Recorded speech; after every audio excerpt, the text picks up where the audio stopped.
Imagine this. A quiet morning in a bustling city courthouse, where every case felt like a storm waiting to break.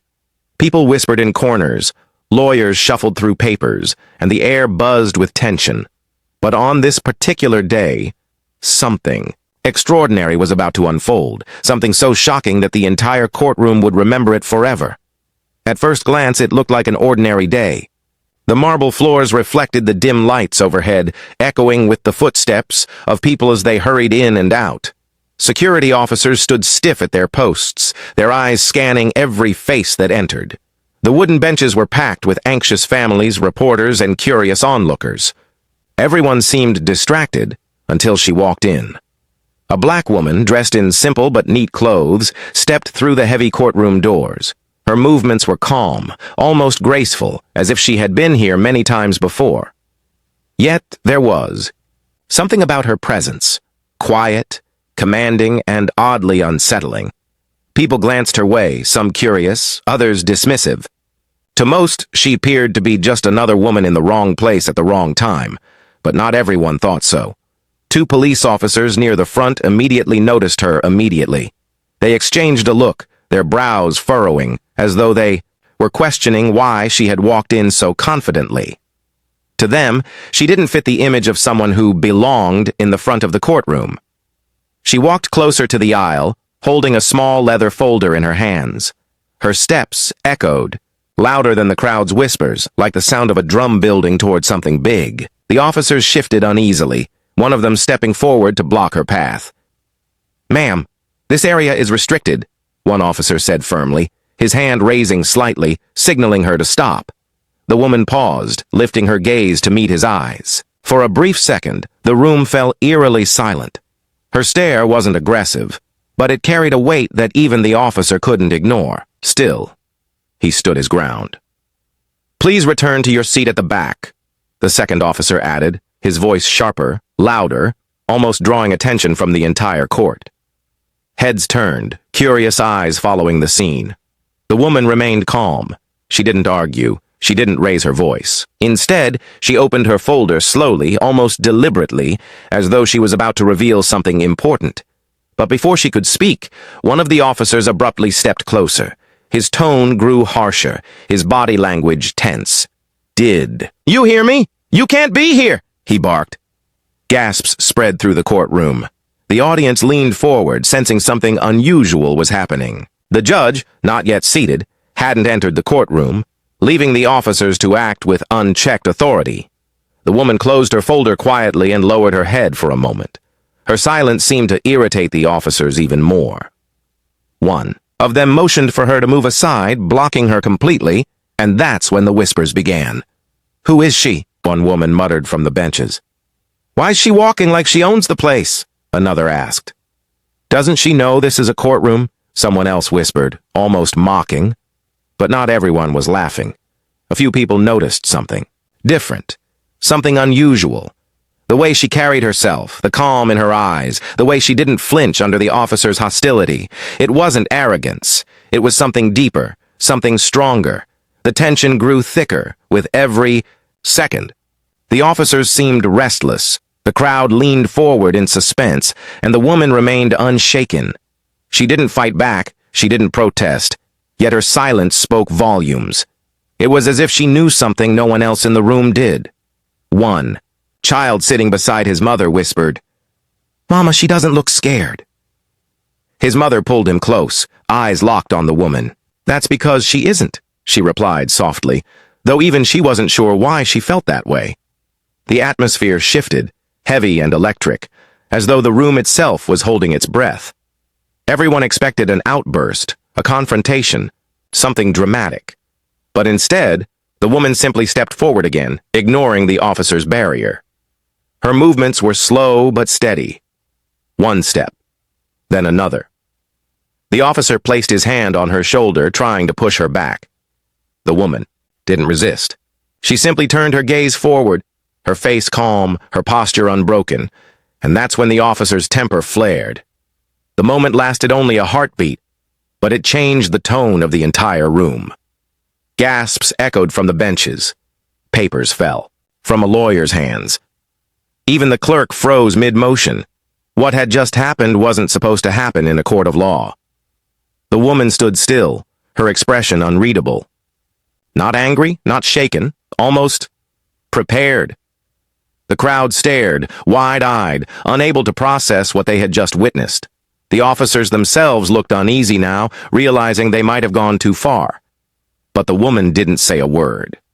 She simply adjusted her folder in her hands and raised her chin slightly, her eyes locked on the empty judge's bench ahead. Something about her calmness sent chills through the courtroom, because in just a matter of seconds, the truth about who she really was would turn the entire room upside down, and no one, absolutely no one, was ready for it. The silence in the courtroom was deafening. What had just taken place left the audience stunned, their eyes darting between the officers and the woman standing quietly in the aisle. For a moment, it felt as though time had frozen, the echo of that single moment lingering in everyone's ears.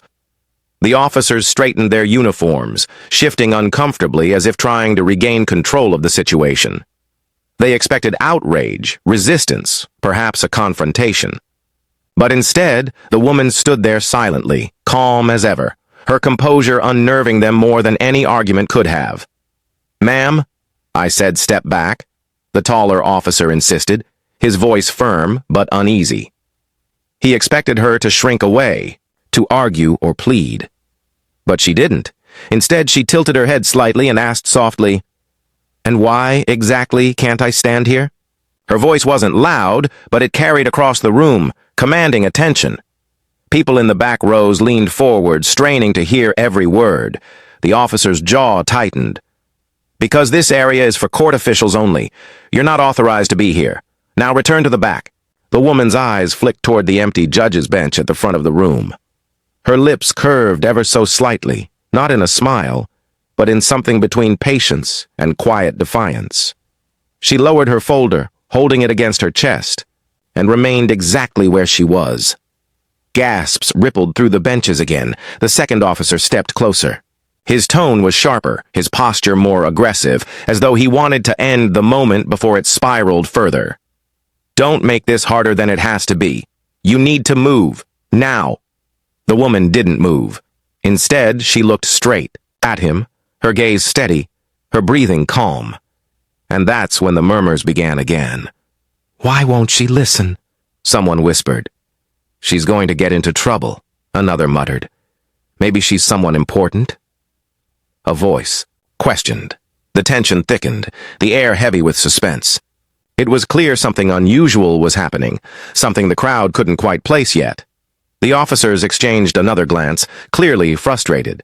They were used to people reacting with fear or anger when confronted. But this woman's silence, her refusal to step back, was more powerful than shouting could ever be. It unsettled them. One of them finally snapped. "That's it. If you won't move, we'll move you." He reached for her arm, gripping it tightly as though to escort her away. But before he could drag her back, the woman raised her voice, calm, steady, and commanding. "Be very careful with what you're about to do."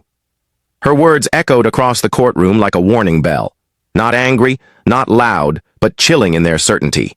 The officer hesitated, his grip loosening ever so slightly. He stared at her, confusion flickering across his face. The audience gasped again. Who was this woman, and why did she sound so certain, so fearless? The officer pulled his hand back reluctantly, but his frustration only grew. "Look," he said through clenched teeth. "We don't know who you think you are, but this is a courtroom. You don't just stroll in and walk up front like you own the place." The woman's expression didn't change. She didn't argue. She didn't defend herself. She simply stood taller, her chin raised, her eyes focused on the judge's bench once more. And in that moment, something shifted in the atmosphere. People in the audience started to notice small details they hadn't seen before. The way she carried herself with quiet authority, the measured way she spoke, the calmness in her movements. She wasn't flustered. She wasn't intimidated. It almost felt like she belonged there, in a way no one else did. One man whispered to his neighbor, "She doesn't act like a visitor. She acts like—" He trailed off, unable to finish the thought. The second officer, still unwilling to back down, leaned closer. "Listen carefully. If you don't return to the back right now, we'll have you removed from this courtroom. Do you understand? The woman finally turned her full gaze on him. Her eyes, steady and unblinking, held something he couldn't quite place, something that made him falter for just a second. "I understand perfectly," she said calmly. "Do you?" Her words cut through the tension like a blade. The officer stepped back slightly, visibly unsettled. The crowd erupted into whispers again, the suspense nearly unbearable. The taller officer, embarrassed by the growing spectacle, decided to take control. He stepped forward, raising his voice so the entire courtroom could hear. "This is the last warning. Step back now, or you will be escorted out." All eyes turned to the woman. Every heartbeat in the room seemed to sink, waiting for her response. And yet she didn't respond. She simply adjusted the folder in her hands once more and took a single step closer toward the bench. The officers froze. The crowd gasped again. Something about that one step carried more power than 100 words. It wasn't reckless. It wasn't foolish. It was deliberate. And it told everyone in the room the same thing. She wasn't going anywhere. The tension reached its peak. The officers had to act. The audience braced itself for the inevitable clash. And yet, deep down, some couldn't shake the feeling that this woman wasn't the one making a mistake, because whatever was about to happen next, she seemed ready for it, and the courtroom would soon learn why. The courtroom air grew heavier with each passing second. Everyone's eyes were locked on, the woman standing so calmly before the officers. She hadn't raised her voice. She hadn't resisted. Yet her refusal to back down had turned a routine morning into a storm of suspense. The taller officer's patience was at its breaking point. He glanced at his partner, frustration etched across his face. They had given her warnings, demanded compliance, and still, she stood her ground. To them, her silence wasn't confidence. It was defiance, and they weren't about to let defiance slide in a courtroom. "All right, that's enough," the taller officer snapped. He stepped forward, quickly, his boots striking the marble floor with sharp echoes. His hand reached out again, determined this time to drag her back by force if necessary. But what happened next shocked everyone. In a swift, impulsive moment, the officer's hand struck against her. The sound cracked through the room like thunder. Gasps erupted across the benches. A woman in the back covered her mouth with both hands. A lawyer dropped his pen, frozen in disbelief. Even the clerk, halfway through stacking papers, stopped cold. It was unthinkable. In the very place where law and justice were supposed to be protected, something entirely the opposite had just taken place. The woman didn't stumble. She didn't cry out. She didn't flinch the way anyone else might have. Instead, she stood, absolutely still, her eyes locked straight ahead, her expression unreadable. For a moment, the officer himself seemed startled by his own action. His chest rose and fell rapidly, his face tense, as if realizing the line he had just crossed. His partner shifted uncomfortably, glancing nervously toward the audience, who were now buzzing with horrified whispers. "Did you see that?" one man muttered. "They can't do that. This is a courtroom," another hissed. "Who is she? Why is she still so calm?" someone whispered, their voice trembling. The woman lowered her gaze briefly, almost as if she were collecting her thoughts. Then she slowly lifted her chin again, eyes focused not on the officers, not on the murmuring crowd, but on the judge's empty bench. Her silence was deafening. The taller officer, clearly unnerved, tried to reassert control. "You brought this on yourself," he muttered under his breath, though his words carried through the room. "You should have listened." Still, she said nothing. Instead, she adjusted her folder once more, her fingers tightening ever so slightly, around the leather edges. Her calmness wasn't a weakness. It was a strength. And slowly, the audience began to sense it. "Why isn't she saying anything?" a young man in the gallery whispered. "Because she doesn't need to," an older woman beside him replied, her eyes narrowing as though she had begun to understand something others hadn't. The tension only grew thicker. The officers expected her to react with anger or fear, anything that would justify their actions. But the longer she remained silent, the more uncomfortable they became. It was as if the entire room had turned against them without a single word being spoken. Suddenly, the heavy side door of the courtroom creaked open. A bailiff hurried inside, clutching a set of official documents. His eyes immediately darted to the woman standing near the front. He froze, staring in disbelief, before quickly hurrying toward the clerk's desk. The timing couldn't have been more perfect or more damning. The audience noticed the shift instantly. Whispers rose like a tidal wave. He knows her. Why? Is he looking at her like that? Something's going on. The officers stiffened, sensing the change but not understanding it. The woman, however, didn't move. She simply took one slow, steady step forward, placing herself directly in line with the judge's chair. Her eyes never wavered. Her posture never broke. And that's when the room felt it. The power was shifting. The officers, once so confident, now looked unsettled. The crowd, once skeptical, now leaned in with anticipation. And the woman, silent but unshaken, held the entire courtroom in the palm of her hand. It was as if everyone suddenly knew. They had misjudged her. The truth about who she really was hadn't been spoken yet, but the tension told its own story. She wasn't just any woman. She wasn't lost or confused or out of place. She was exactly where she was meant to be. The officer who had struck her opened his mouth as if to say something more, but the words never came, because deep down, even he felt it. The creeping realization that the person standing before him wasn't powerless at all. And in just moments, the entire courtroom would learn the truth that would flip their world upside down, a truth that would leave those same officers speechless.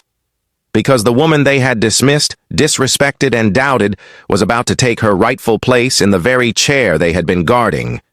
And not a single soul in that room was ready for what came next. The courtroom remained frozen, as though the very walls had absorbed the weight of what had just happened. The sound still echoed in everyone's ears, but the silence that followed was louder than anything else. The black woman, the center of the storm, stood unshaken. Her calmness wasn't just composure, it was control. The officers shifted nervously, their confidence slipping away like sand through their fingers. The taller officer, the one who had lashed out, tried to steady his voice. "Court security is here for order," he announced, glancing at the crowd as if trying to convince them rather than himself. "No one is above the rules." But even as he said it, the words rang hollow. The woman didn't argue. She didn't shout. She simply raised her head, her eyes fixed straight ahead, as if her gaze could see through time itself. Every small movement she made, the slow adjustment of her folder, the measured way she stood, seemed deliberate, as though she were preparing for something greater. The crowd began to murmur again, softer this time, curiosity outweighing judgment. "She doesn't look scared at all," whispered a teenager sitting beside his father. "That's because she's not," the man replied, though even he sounded unsure of why he felt that way. "She's waiting," another voice added from the back, the tone more thoughtful than mocking. It was true. She wasn't reacting to what had just been done to her. She was waiting. The courtroom door creaked open again. This time, the bailiff who had rushed in earlier stepped forward, carrying the official documents in his hands. His expression was tense, his pace hurried. He approached the clerk's desk, whispering something urgently. The clerk's eyes widened, her head turning quickly toward the woman. Gasps rose again. The audience could feel it. Something important was being revealed. The officers noticed, too. Their unease deepened. The taller one cleared his throat, trying to regain control.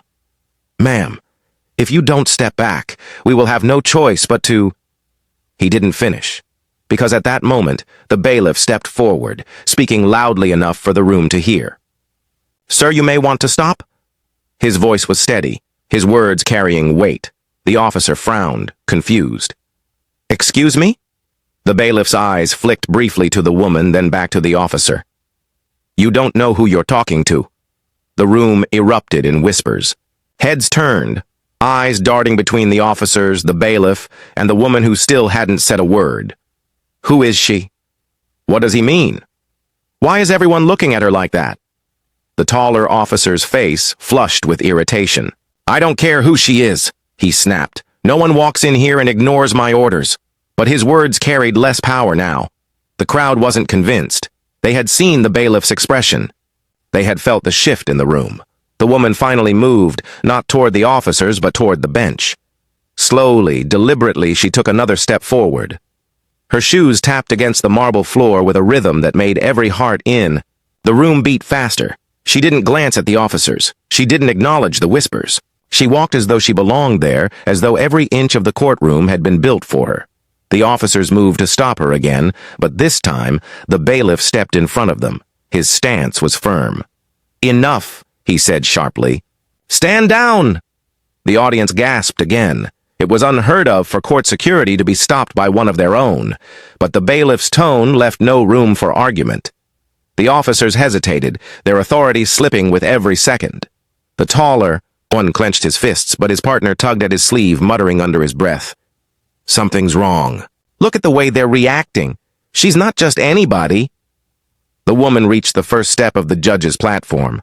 For the first time, she turned slightly toward the crowd. Her eyes swept across the room, not with arrogance, but with quiet gravity. Every gaze she met dropped quickly, unable to hold her stare. There was no anger in her expression, no pride, just certainty. She turned back toward the bench and placed her folder gently on the polished wood. Her hand lingered for a moment, fingers resting as if she were claiming what had always been hers. The murmurs grew louder, rising into a wave of speculation.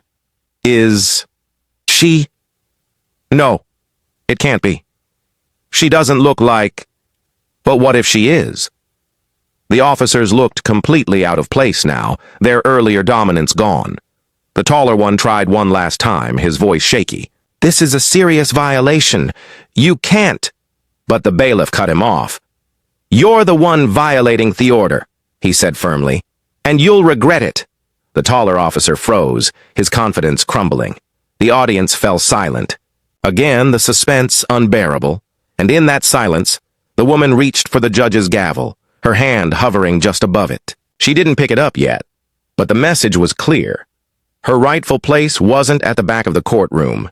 It was here, at the very front, in the seat of judgment itself, and though the crowd didn't yet know the full truth, they could feel it in their bones. This was no ordinary woman. She wasn't just waiting. She was about to reveal who she truly was. And when she did, nothing in this courtroom would ever be the same again. The room was silent, but it wasn't the silence of peace.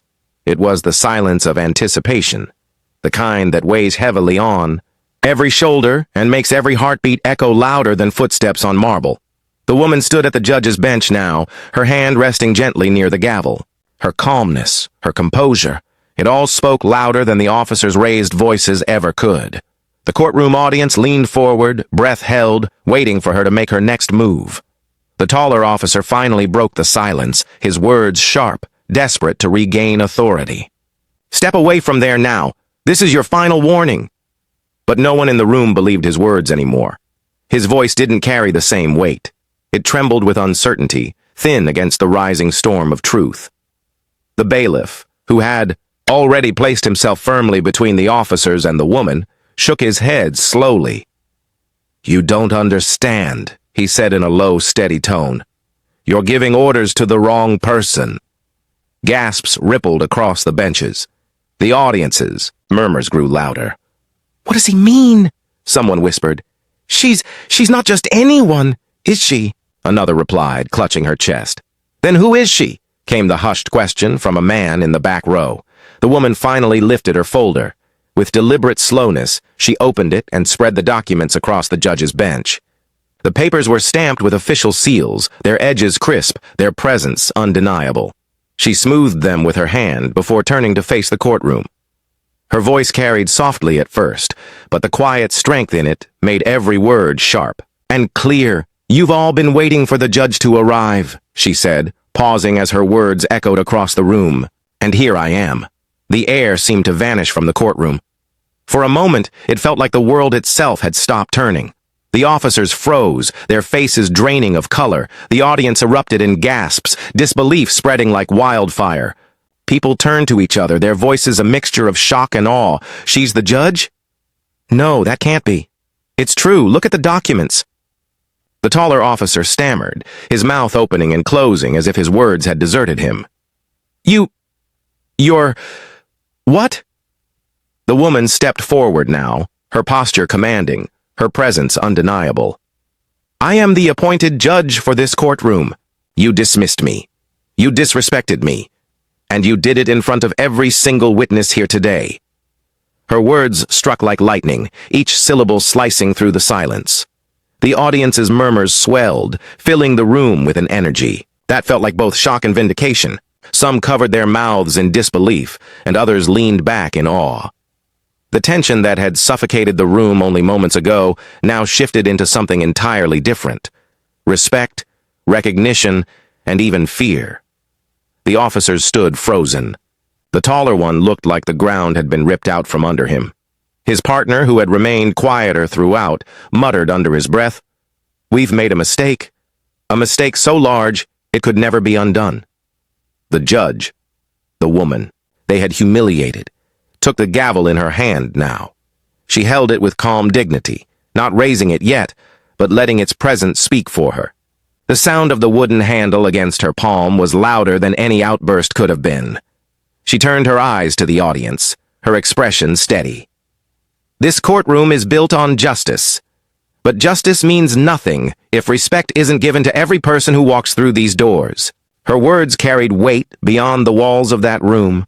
They struck at the very core of what everyone knew but rarely admitted. The murmurs quieted, the whispers faded, and all eyes remained locked on her. She looked back at the officers now. The taller one swallowed hard, sweat beginning to bead at his temple. His earlier confidence was gone, stripped away like paint under fire. "Do you still want to tell me to step back?" she asked, her voice calm but edged with authority. He didn't respond. He couldn't. His silence was louder than any denial. The woman placed the gavel gently on the bench, its sound echoing like a drumbeat through the courtroom.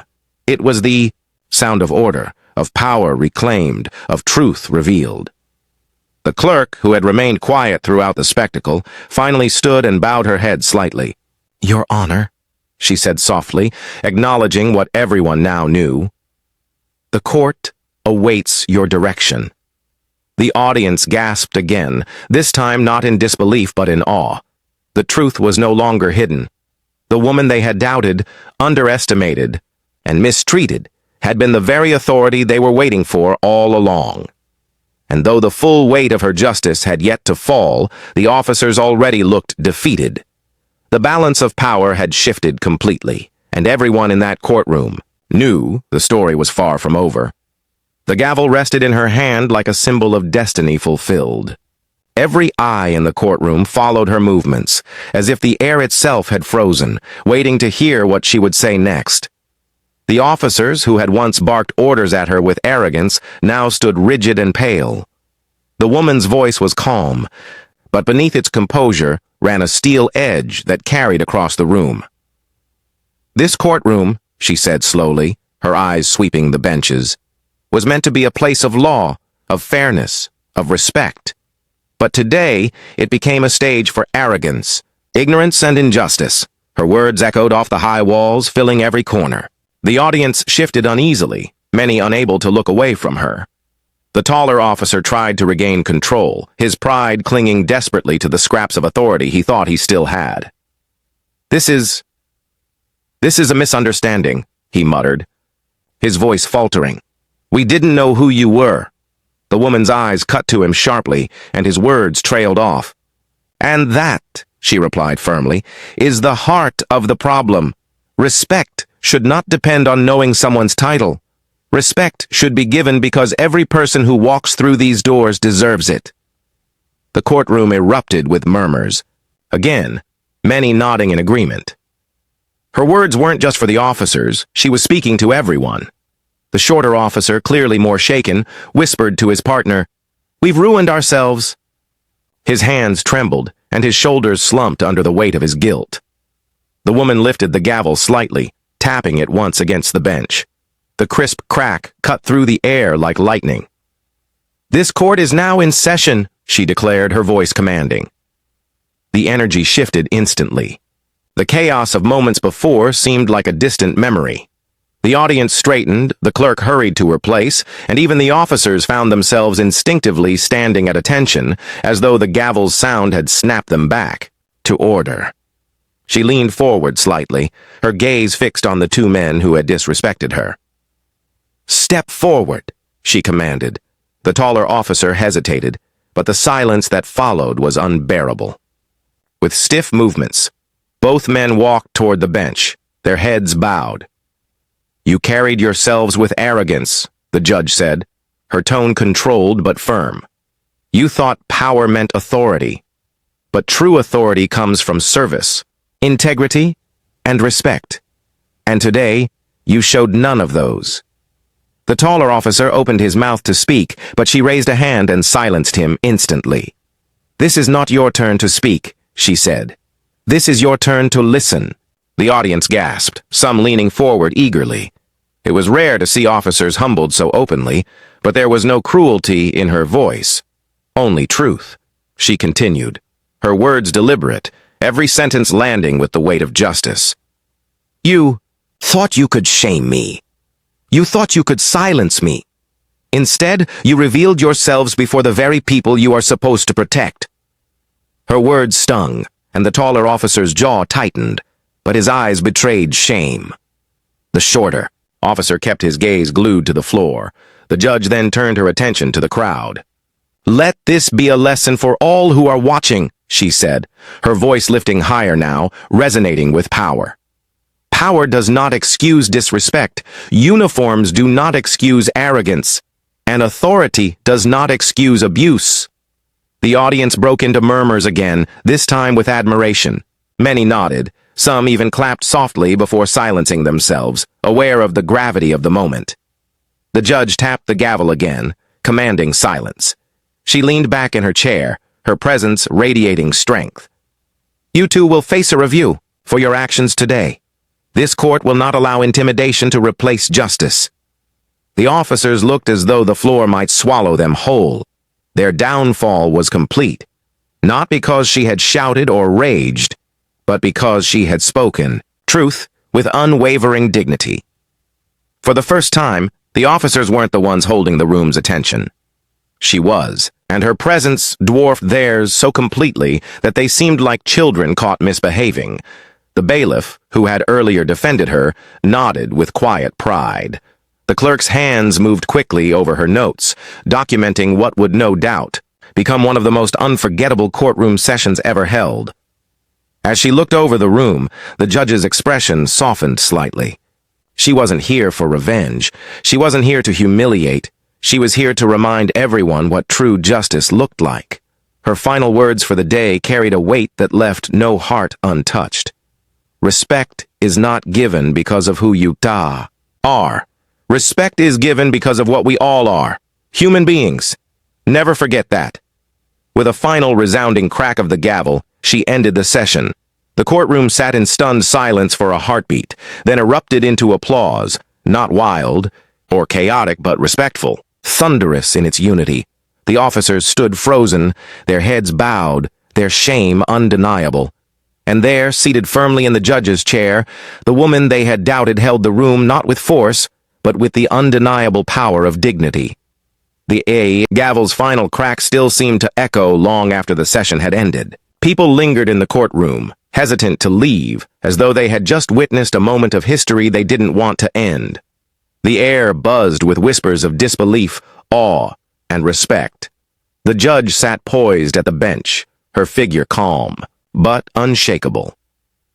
For a moment she closed her eyes.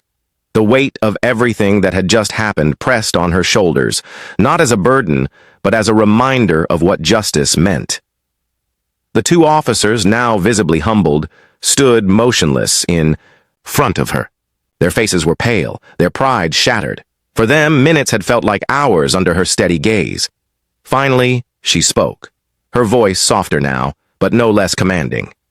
"You came into this room believing you had the right to strip me of dignity," she said. "But in doing so, you revealed more about yourselves than you ever could about me. Authority without respect is empty. Power without humility is dangerous." Her words hung in the air like a verdict. The taller officer swallowed hard, his voice shaky as he finally tried to speak. "Your Honor, we made a mistake." The judge tilted her head, her expression unreadable. "Mistakes," she said slowly, are when we trip on the path. What you did was not a mistake. It was a choice. But now, what you choose to do next will define whether you learn or whether you repeat. The shorter officer's eyes brimmed with regret. We're sorry, he whispered. A hush fell over the courtroom. People leaned forward, eager to hear how she would respond. Would she punish them? Would she dismiss them? Instead, she leaned back slightly, her gaze unwavering. Your apology does not erase what happened here today, but it can be the beginning of accountability. You will answer to an internal review, and the law will determine your professional fate. What I want from you, however, is something the law cannot mandate.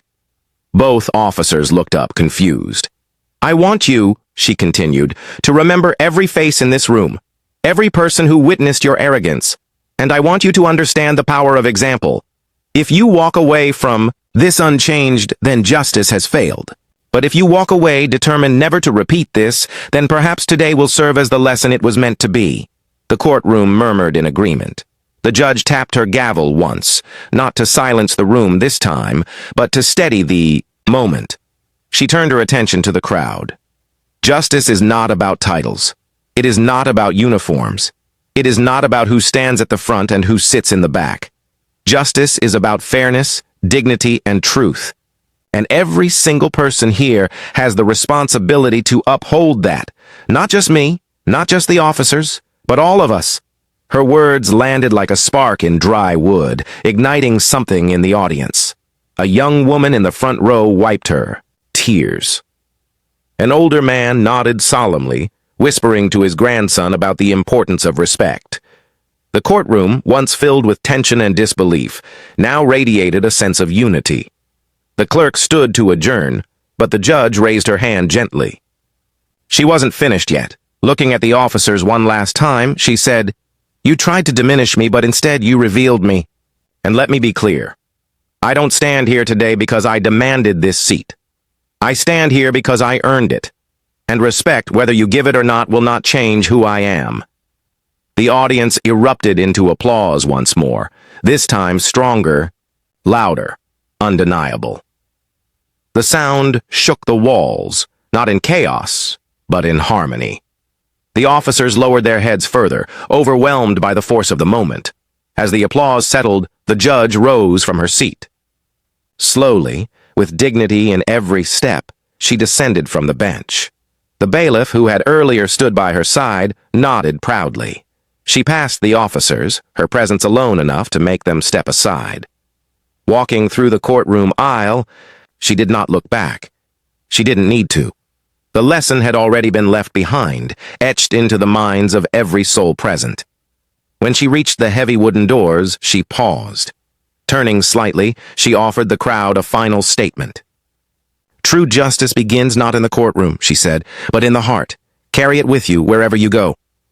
With that, she stepped out, the doors closing behind her with a solemn weight. Outside, the world seemed brighter. The sun poured down, casting long golden rays across the courthouse steps. Reporters swarmed, microphones and cameras flashing, but she walked calmly through them. Her silence spoke louder than any statement. People gathered outside clapped as she passed, strangers cheering for the dignity she had shown. Some called her a hero, others whispered that she had changed the way they would forever see authority. But she did not bask in the praise. For her, this was never about recognition. It was about a principle larger than herself. In the weeks that followed, her story spread far beyond the courthouse. News outlets replayed the footage, social media erupted with discussions and debates, flared about authority, respect, and the dangers of prejudice. Everywhere her story traveled, it carried the same message. Respect is not optional. It is essential. The officers faced their review, their reputations forever marked by what had happened. Some said they were humbled, others claimed they were broken. But one truth remained. They could never undo the moment when they tried to diminish a woman, only to watch her rise higher than they could ever imagine. As for the judge, she continued her work quietly. Each day she entered the courtroom with the same composure, the same dignity, the same unshakable commitment to justice. But those who had been there that day would never see her, or any judge, the same way again. For them, she was not just a figure in a robe. She was the living reminder that power can be misused, but dignity, once revealed, cannot be silenced. And so, her legacy grew, not because she shouted, not because she punished, but because she stood firm in truth. The story of that courtroom moment was told again and again, whispered in classrooms, debated in offices, remembered in homes. It became more than just an incident. It became a lesson that authority means nothing without respect, a lesson that dignity cannot be taken away by force, a lesson that justice, when revealed, inspires all who witness it, and above all, a lesson that sometimes the most powerful gavel is not the one in a judge's hand, but the one in her voice. If you enjoy these stories, make sure to subscribe to Black Battlers so you never miss the next one. Your subscription gives us the power to bring you even more emotional and inspiring stories. Join the Black Battlers family today.